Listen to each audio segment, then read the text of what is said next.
Hi welcome to my YouTube channel. ఈరోజు వచ్చేసి నేను గంగావాయిల్ కూర కందిపప్పు ఎలా చేసుకోవాలో చూస్తున్నానండి. కాంబినేషన్ చాలా బాగుంటుంది.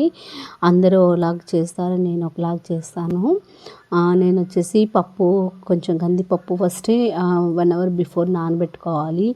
ఎందుకంటే చాలామందికి గ్యాస్ట్రిక్ ప్రాబ్లం ఉంటుంది కాబట్టి ఆ గ్యాస్ రాకుండా ఉండాలి అని అనుకుంటే మనం బిఫోర్ దాన్ని నానబెట్టుకోవాలి. హాఫ్ అన్ అవర్ అన్నా, అట్లీస్ట్ హాఫ్ అన్ అవర్ అన్నా నానబెట్టుకోవాలి.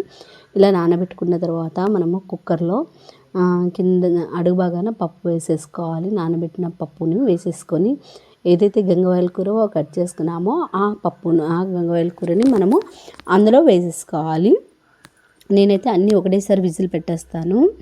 ఇప్పుడు వచ్చేసి మనము దాంట్లో పసుపు కాస్త మనకు తగినంత పసుపు, కారము,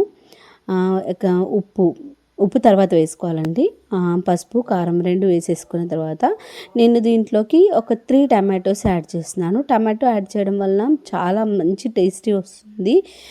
మీరైతే యాడ్ చేస్తారో లేదో తెలీదు. నేనైతే నా స్టైల్లో నేను చూపిస్తున్నాను. మీకు నచ్చినట్లయితే వీడియోని ఒకసారి లైక్ చేయండి, షేర్ చేయండి, సబ్స్క్రైబ్ చేయడం మర్చిపోకండి.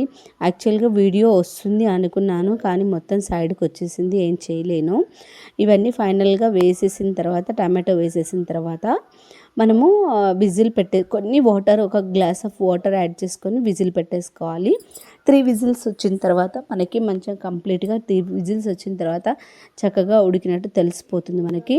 ఇలా తెలిసిపోయిన తర్వాత చూస్తున్నాం కదా, చాలా చక్కగా మంచిగా మిక్స్ అవుతుంది. అప్పుడు ఫైనల్గా మనము సాల్ట్ వేసుకోవాలి. సాల్ట్ వేసుకున్న తర్వాత దీనికి మనము పోపుకు రెడీ పెట్టుకుందామండి. ఇప్పుడు వచ్చేసి మనము పోపు కోసం అని చెప్పేసి నేను ఆయిల్ తీసుకున్నాను. 3 టేబుల్ స్పూన్ ఆయిల్ తీసుకొని ఆవాలు, జీలకర్ర 2 యాడ్ చేసుకున్నాను. ఆవాలు, జీలకర్ర వేసి కొంచెం నేను వేడికిన తర్వాత ఆవాలు, జీలకర్ర వేసేసుకొని కొన్ని పచ్చిమిర్చీలు, వీలైతే ఎండుమిర్చీలు కూడా వేసుకోవచ్చు. నేనైతే పచ్చిమిర్చీలు చూస్ చేస్తానండి. అలా వేసేసుకున్న తర్వాత ఏదైతే ఒక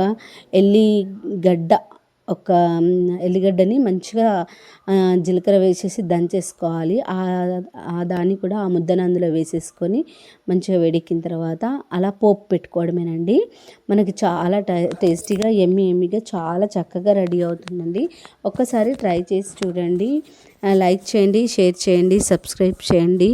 మరిన్ని న్యూ థాట్స్ కోసం my lovely subscribers, my lovely viewers, thank you so much for everyone. Thank you for watch until end. Please, thank you so much. Thank you, my lovely subscribers. Thank you.